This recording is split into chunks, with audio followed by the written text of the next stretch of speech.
I'm watching my husband win a championship on TV from his assistant coach's apartment.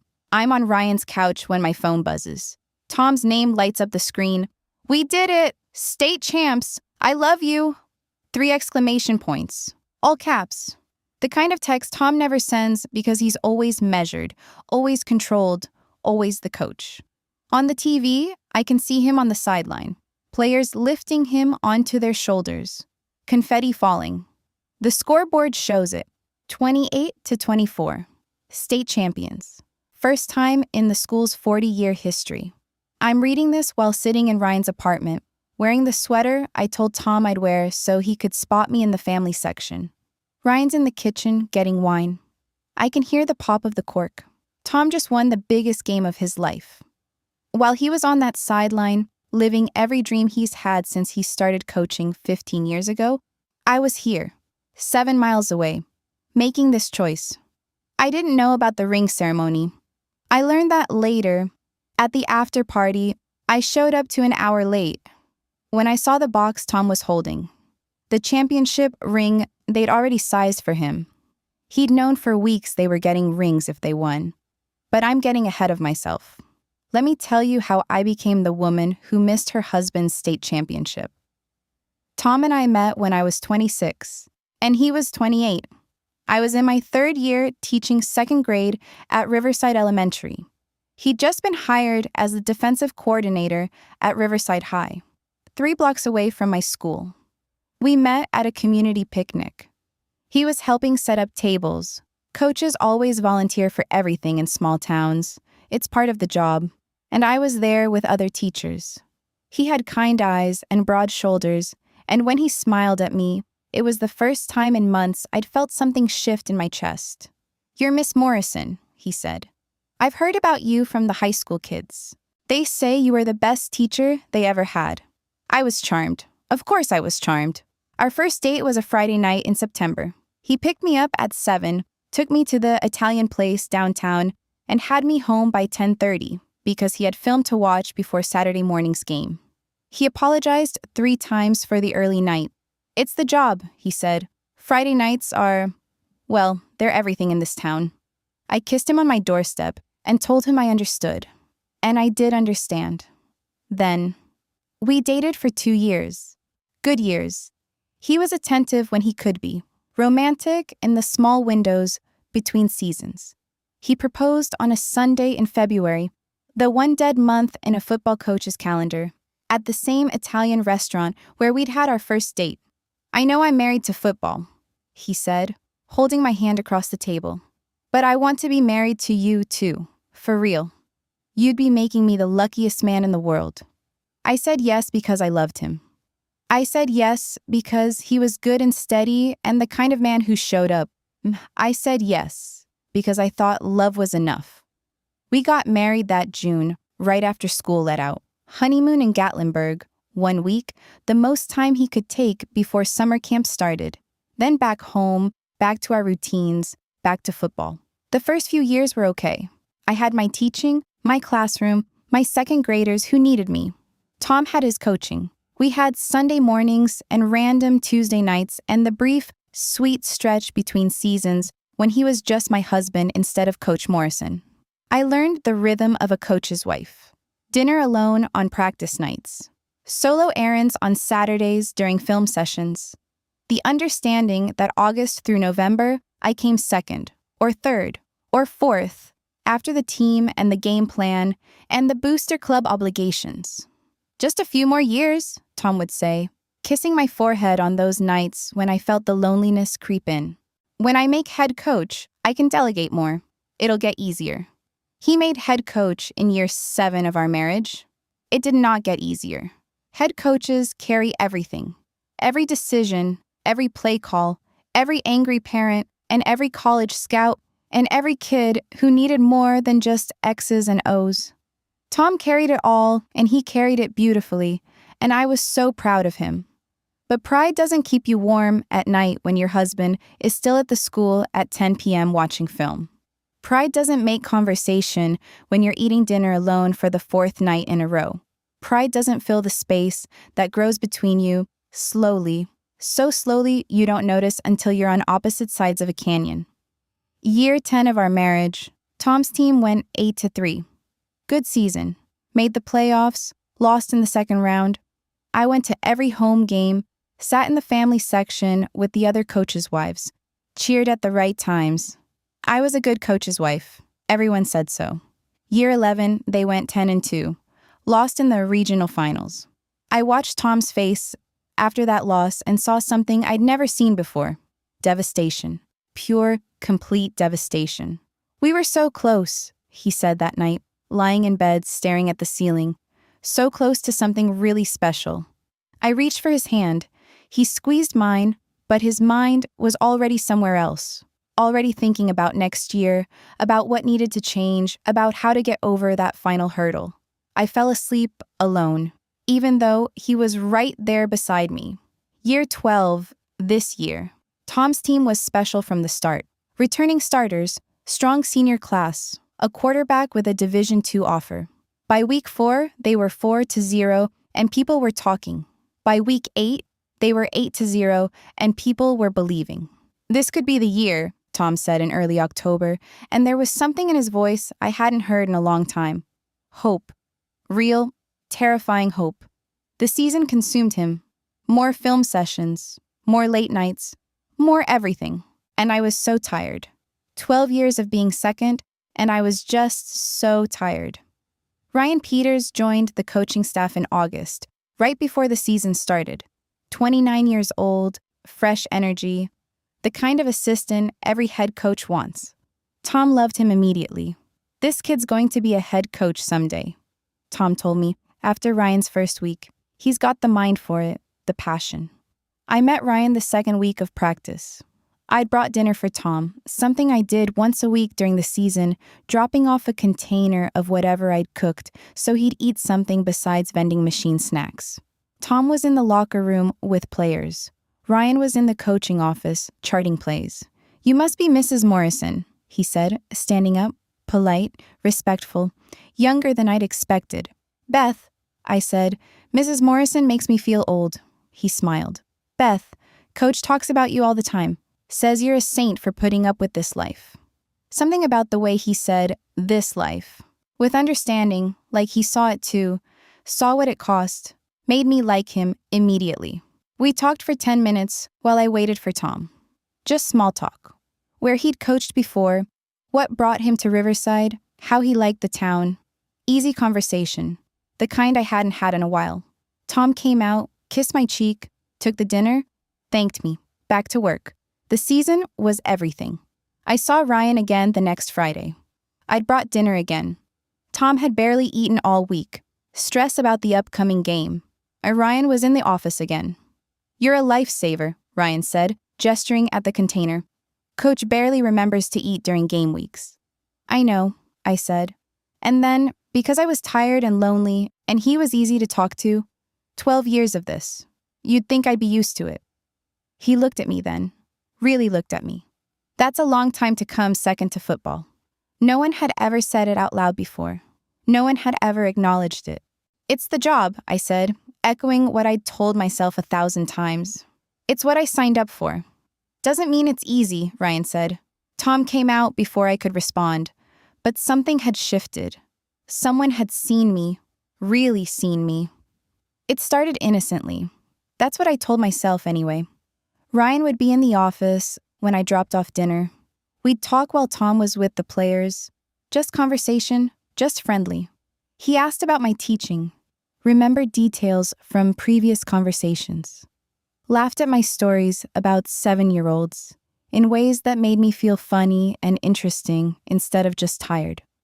"You're really good at this," he said one night in late September, talking to people, making them feel heard.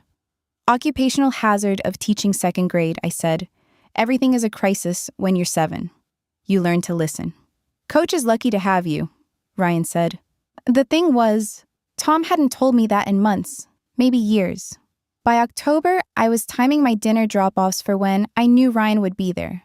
Telling myself it was just nice to have adult conversation. Telling myself I was just being friendly. I knew better. Part of me knew better. The team kept winning. 6-0, 7-0, 8-0. The town was electric with it, and Tom was electric too, burning bright with the possibility of something historic. I was happy for him. I was. But I was also invisible, and I was tired of being invisible. Ryan texted me in early November. Just a simple message. Thanks for the dinner yesterday. You're the best. I should have not responded. I should have kept it professional, distant. Instead, I wrote back, anytime. It's nice to be appreciated. We started texting. Nothing inappropriate, not at first. Just jokes about the booster club president who talked too much. Commentary on the game we just won. Shared observations about Tom's pre-game superstitions. Then the texts got longer, more personal. He told me about his ex-girlfriend who'd left him because she couldn't handle the coaching life. I told him about the loneliness I'd never admitted to anyone. You deserve better than this, he wrote one night. This is the life I chose, I wrote back. Doesn't mean you have to stay invisible. I stared at that text for a long time. The team clinched their playoff spot the second week of November. Tom came home that night, 1 a.m., after celebrating with the staff, and held me. We're doing it, he said. We're really doing it, Beth. I'm so proud of you, I said, and I meant it. He fell asleep within minutes, exhausted and happy. I lay awake, feeling the distance between us even as he held me. Ryan texted the next day. Late night celebrating? Tom got home at 1, I wrote back. And you? I was home at 9, alone. The dots appeared, disappeared, appeared again. Finally, you shouldn't always be alone. I knew what he was offering. I knew where this was going. I should have stopped it there. The playoffs started. The team won their first game, 35-14. Easy victory. I sat in the family section, cheered at the right times, hugged the other wives when it was over. Ryan found me after the game. Tom was doing press. Would be another hour at least. Want to grab coffee? Ryan asked. There's a place open late near here? I should have said no. Sure, I said. We went to the diner off the highway, sat in a booth in the back, talked for 2 hours about everything except football, about teaching and dreams and the things we'd given up and the people we'd thought we'd be. You're not what I expected, Ryan said as we were leaving. What did you expect? Someone harder, more resigned to it. He held the door for me. You still have hope. I can see it. Hope for what? That someone might see you? He kissed me in the parking lot. Quick, gentle, terrifying. I kissed him back. I told myself it was just one kiss. Just a moment of weakness. But we texted more after that. Met for coffee again. Then lunch on a Saturday when Tom was at film sessions. This is wrong, I said during that lunch. I know, Ryan said. He's your boss, my husband. I know. We should stop. Do you want to stop? I didn't answer. That was answer enough. The team kept winning. Made the regional finals. Won that game in overtime, 31-28. Tom cried on the field, actual tears, when the clock hit 0. State championship, he said when he finally found me in the crowd. We're going to the state championship, Beth. Can you believe it? I can't believe it, I said, hugging him. And I couldn't. Couldn't believe we were here. Couldn't believe he was this happy. Couldn't believe I was destroying everything while he was achieving his dream. Ryan texted that night. Can I see you? I should have said no. Where? I wrote back. We met at his apartment. I told Tom I was going to my friend Sarah's house, girls' night, would be late. He barely looked up from his game film. Have fun. Don't wait up for me. I'll be here late. Ryan's apartment was small, neat, decorated like a man who didn't quite know how to make a place feel like home. We sat on his couch, drank wine, talked. After the championship, he said, I'm probably going to look for a head coaching job somewhere. Fresh start. Oh, I said, and felt something drop in my chest. Come with me. I stared at him. What? Leave him. Come with me. We could start over somewhere new. You could teach, I could coach. We could have an actual life together. Ryan, I know it's crazy. I know. But I see you, Beth. Really see you. When's the last time Tom saw you? I didn't have an answer to that. We kissed. More than kissed. The line was crossed, fully and completely. and I let it happen because I was tired of being invisible, and Ryan made me feel seen. I drove home at midnight. Tom was still at the school. I showered, got into bed, stared at the ceiling. The state championship was in 2 weeks. Tom was impossible those 2 weeks. Obsessed, consumed. He slept maybe 4 hours a night, ate when I forced food in front of him, talked about nothing except game plans and matchups and adjustments. "This is it," he kept saying. "Everything we've worked for." I smiled and nodded and felt the guilt sitting in my chest like a stone. Ryan and I kept meeting. His apartment, mostly. Sometimes just coffee. We were careful. No one saw us. Tom certainly didn't notice. He was too deep in championship preparation. "Bring her up on the field after we win?" I heard one of the other coaches say, during a practice I watched from the stands. "Let her have the moment too." "She's been through 12 years of this," Tom said. "She deserves to be part of it." I left before they could see me crying. The Wednesday before the championship, Tom did a press conference. I watched it on the local news while grading papers at home. "I want to dedicate this game to my wife, Beth," Tom said to the reporters. "She's been my rock through 15 years of coaching. She's put up with missed dinners, late nights, entire months where I'm barely present. She's never complained, never asked me to choose. Saturday night, this win is for her." The camera flashed to a photo of us, our wedding day, both of us young and happy and whole. I turned off the TV. Ryan texted, "Did you see the press conference?" "Yes," I wrote back. "Are you okay?" I stared at the message. "I don't know. You could come over.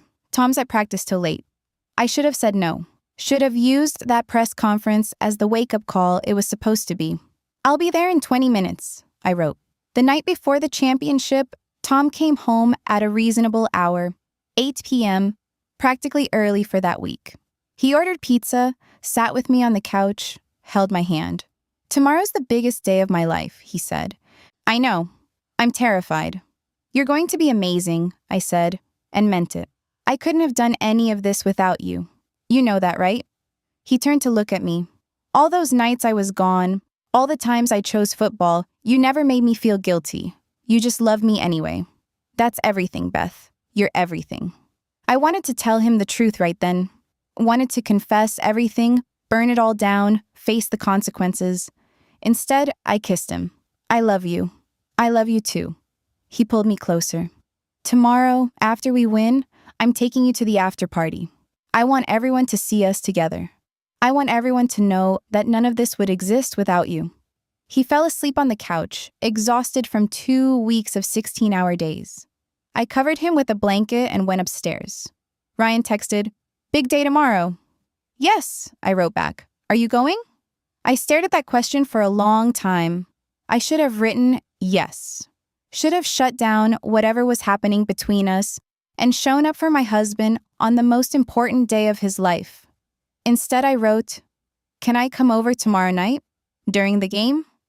The dots appeared, disappeared, appeared again. Finally, "Are you sure?" No, I wasn't sure. I wasn't sure of anything except that I was tired and angry and resentful, and I wanted someone to choose me for once instead of always being the one who waited. "Yes," I wrote. "I'm sure. Saturday, championship day." The game was at a neutral site, a big stadium 3 hours away. Kickoff at 7 p.m. Tom left at noon with the team buses. Before he left, he found me in the kitchen. "Drive safe. Text me when you get there. Your seat is in section B, row 12, family section. I'll find you before kickoff." "Okay," I said. He kissed me, long and soft and full of everything we'd built together. "This is it, our moment." "Your moment," I said. "Our moment," he corrected. "I couldn't have gotten here without you." He left. I watched his car pull away. I got dressed in the sweater Tom liked, the one he'd asked me to wear so he could spot me in the crowd. Put on makeup, fixed my hair. Then I got in my car and drove to Ryan's apartment. I'm on Ryan's couch when my phone starts buzzing. It's 6:30. The team is warming up. Tom's text. "Can't find you in family section? Game's starting soon." I don't respond. 6:45.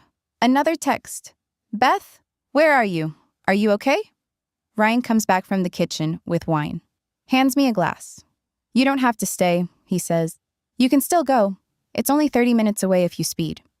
I look at the TV. They're showing the crowd. 12,000 people. The biggest game this town has ever seen. Tom's moment. I'm not going, I say. 7 p.m. kickoff. National anthem playing. The camera pans to the coaches. Tom's face is tight, focused, but I know him. I can see the small crease between his eyebrows, so that means he's worried. He's worried about me. My phone rings. Tom's name. I silence it. The game starts. Tom's team gets the ball first. I watch my husband on the sideline, calling plays, living his dream. Ryan sits beside me. Your husband's about to win a ring. I know, I say. They give them rings for this. State championship rings. My old coach had 3. I didn't know that. Tom never mentioned rings. First quarter, Tom's team scores. 7-0. The crowd goes insane. My phone buzzes. Text from Sarah, the friend I'd told Tom I was having girls' night with. Are you okay? Tom just texted Mark asking if you were with me. I covered for you, but what is happening? I write back. Long story. Thank you. Beth, seriously, where are you? I don't respond. Second quarter. The other team scores. 7-7. Tom is animated on the sideline, encouraging his players. The announcers are praising him. Coach Morrison has done an incredible job with this team. Ryan touches my hand. You okay? No, I say. But I don't leave. Halftime. Tom's team is up 14-10. My phone has 17 missed calls. Tom. Sarah. A number I don't recognize. Probably one of the other coaches' wives. I turn my phone to silent. Third quarter. Tom's team extends the lead. 21-10. The camera catches Tom on the sideline, and for just a second, he looks up at the stands. Looking for me, knowing I'm not there, but hoping somehow I am. My stomach twists. We can turn it off, Ryan offers. No, I say. I want to watch. Fourth quarter. The other team scores twice. 21-24. Tom's team is losing with 4 minutes left. I find myself leaning forward, invested despite everything. Come on, I think. You've worked so hard. 2 minutes left. Tom's quarterback throws a touchdown pass. 28-24. 1 minute left. The other team has the ball. Tom is on the sideline, and even through the TV, I can see the tension in his shoulders. 30 seconds. 20. 10. The other team's pass falls incomplete. Game over, state champions. The field erupts, players dogpile on each other, confetti cannons, the announcer screaming, for the first time in school history, Riverside High is going home with a state championship. Tom is lifted onto his players' shoulders. He's crying. Actually crying. Joy and relief and the culmination of 15 years of work. The camera catches him mouthing something. I love you, Beth. He thinks I'm watching from the stands. Thinks I'm crying too. Proud of him, sharing this moment. Instead, I'm on his assistant coach's couch, 7 miles away, with a wine glass in my hand. Ryan looks at me. What do we do now? I need to go to the after party, I hear myself say. I have to show up. Beth, he'll know something's wrong if I don't. I'll drive there now. I'll say I got sick, left early, watch the rest from the car. Is that what you want? I don't know what I want. I don't know anything except that I just missed the biggest moment of my husband's life, and I can never take that back. I have to go, I say. The after party is at the high school gym. The team is driving back on the buses. Won't be there for another 2 hours, but staff and family are already gathering. I walk in at 9:30, 3 hours after kickoff. Sarah finds me immediately, pulls me aside. Where the hell were you? I got sick, food poisoning. I had to leave early. The lie comes easily. I watched the rest from my car.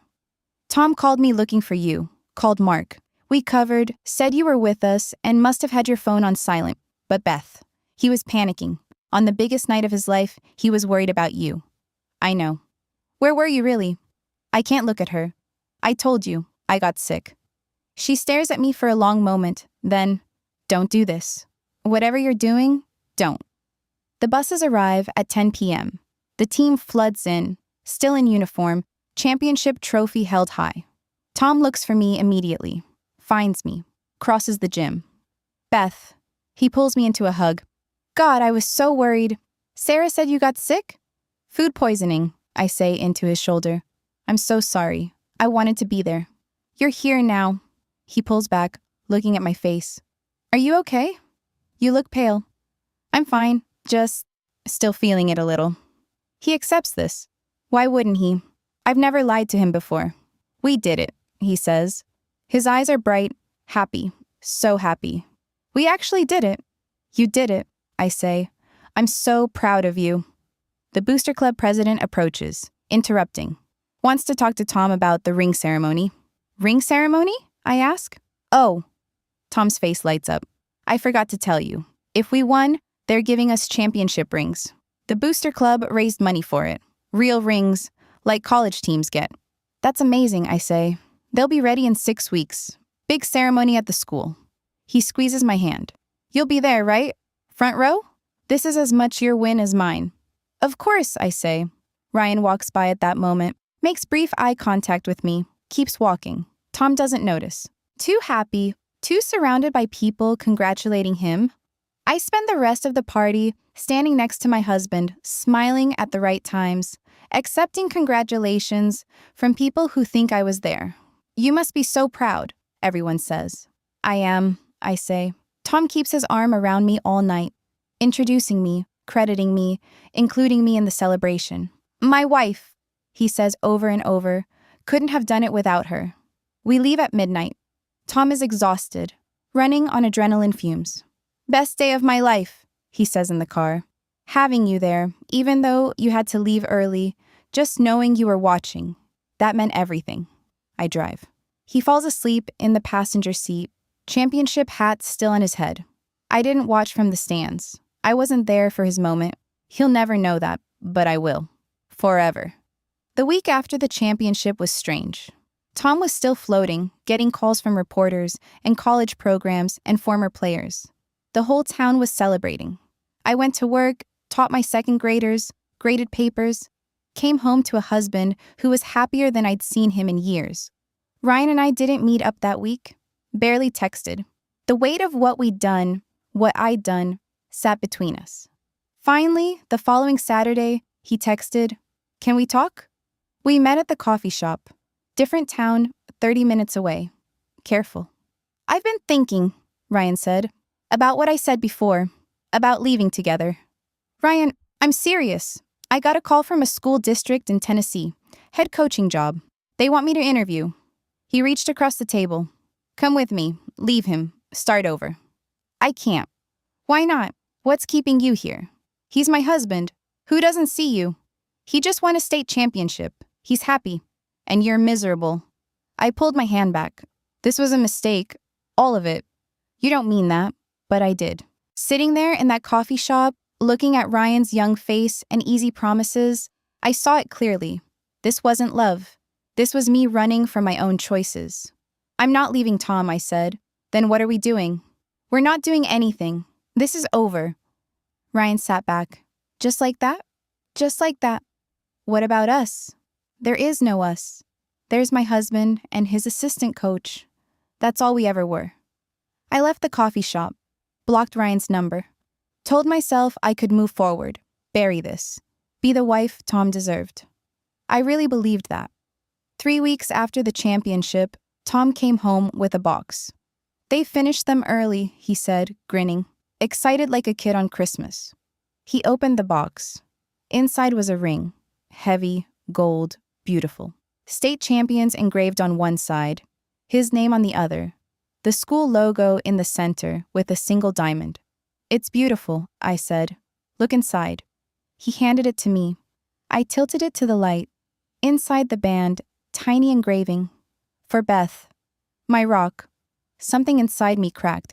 Tom, I had them at it. All the coaches did something for their wives. He took the ring back, slipped it on his finger. You've earned this as much as I have. 12 years, Beth. You've given me 12 years of support. I don't deserve it, I said quietly. Of course you do. He kissed my forehead. I know it's been hard. I know I'm not always present. But this season, this championship, it's going to help my career. I've already had calls from bigger schools, better jobs, more money. This is going to change things for us. What if I don't want things to change? I heard myself ask. He looked surprised. What do you mean? What if I want you here, present? What if I want to be more than just the wife who tolerates it? You are more than that. You're my partner. Am I? Or am I just the person who waits while you chase your dreams? Tom set the ring down. Where is this coming from? I could have told him then. Should have told him. Burned it all down and faced the consequences. Instead, I said, I'm tired, that's all. It's been a long season. I know. And I'm sorry. But it's over now. The off-season is ours. I promise. It was a promise he meant. It was also a promise he couldn't keep. Because in February, Tom got offered a position as a college assistant. Not head coach, but a stepping stone to bigger things. Better salary, more prestige. It's a great opportunity, he said, showing me the offer letter. But it means longer hours, more travel. I wanted to talk to you first. Do you want it? I asked. I do, but only if you're okay with it. I looked at my husband, at his hopeful face, his hard-earned championship ring, his dreams that were finally in reach. Take it, I said. He hugged me. Thank you. Thank you for understanding. That's when I knew this would never end. There would always be another season, another job, another dream. I would always be waiting. And I would always be the woman who'd missed his championship for his assistant coach. Ryan resigned in March, got that head coaching job in Tennessee, left without ceremony, barely said goodbye. Tom barely noticed. Too busy preparing for his new position. I noticed. And I realized something. Ryan had never loved me. He'd loved the idea of me, the unavailable woman, the forbidden thing. Once I was within reach, he'd moved on. I destroyed my marriage for someone who'd never really wanted me at all. I asked Tom for a separation in June. What? He stared at me across our kitchen table. Why? I'm not happy. Beth, if this is about the new job, it's not about the job. It's about 12 years of coming second. You've never complained before. I'm complaining now. He reached for my hand. I pulled away. Talk to me, he said. Tell me what's wrong. We can fix this. I don't think we can. Did something happen? This was my chance. My chance to tell the truth, to explain, to maybe find some way forward together. No, I said. Nothing happened. I'm just done. He asked me to stay, begged me to try counseling, to give him another chance, to let him fix what was broken. I moved out in July, got an apartment across town, filed for divorce. Tom tried for months to understand. Called, texted, showed up at my door asking what had changed, what he could do differently. Nothing, I told him. You can't do anything. This is me. This is my choice. He finally stopped trying in October. The divorce was finalized in January, almost exactly 1 year after his championship. Tom kept coaching, got better at the college level, led his team to a bowl game 2 years after our divorce. I heard through mutual friends that he was dating someone, then that he was engaged, then that he was married. I looked her up on Facebook. School principal, smart, professional. In every photo from his games, she's there, front row, his champion. He won 2 more championships in the years after our divorce. Each time, I saw the photos. Tom holding a trophy, surrounded by players, his new wife beside him. In the school's trophy case, I drove by once, couldn't help myself. There are 3 championship rings on display. Photos of Tom with each winning team. His new wife is in the recent photos. I'm not in any of them, because I wasn't there. I made my choice, and now I live with it. I'm 39 now, still teaching 2nd grade at the same school, still in the same small town. Tom is 41, semi-retired from coaching, does consulting for college programs. I see updates sometimes through the town grapevine. He's happy, truly happy. Ryan is a head coach somewhere in Tennessee. Married, 2 kids. I looked him up once. He looks the same. I'm single. I've tried dating, but it never goes anywhere. I think people can sense it on me. The thing I did, the choice I made, the kind of person I am. Sarah knows. She figured it out eventually. Pieced together the timeline and my lies. She doesn't speak to me anymore. The other teachers know something happened. That Tom and I divorced suddenly after 12 years. They don't know why, they've stopped asking. I live alone in my apartment, go to work, come home, grade papers. Sometimes I drive past the high school, see the trophy case, see Tom's championship rings gleaming under the lights. Inside one of those rings is an inscription. For Beth, my rock. I wasn't his rock. I was the woman who missed his greatest achievement because I was with his assistant coach. I was the woman who threw away 12 years for someone who moved on within months. I was the woman who chose wrong. There's no redemption in this story. No lesson learned, no growth arc. I didn't become a better person. I just became someone who has to live with what she did. Sometimes I think about that night. The championship game playing on Ryan's TV. The moment I could have left, driven to the stadium, made it there for the second half. The choice I had to show up. I think about Tom on that field, looking for me in the stands, dedicating the win to me while I was 7 miles away. I think about the ring with my name inscribed inside, given to me by a man who loved me, while I was loving someone else. Mostly, I think about how I can never take it back, can never undo that choice, can never be the woman who was there for her husband's greatest moment. I destroyed something real for something that was never going to last. I know that now. I knew it then, if I'm honest. I just didn't care enough to stop. I missed the championship. I missed everything that mattered. And I have to live with that. Tom deserved better. He got better eventually. Found someone who shows up, who values what they have, who understands that love means being present. I had 12 years to be that person. I chose not to be. That's who I am. The woman who missed the championship. The coach's wife who wasn't there when it mattered most. I have to live with that knowledge forever. And I do.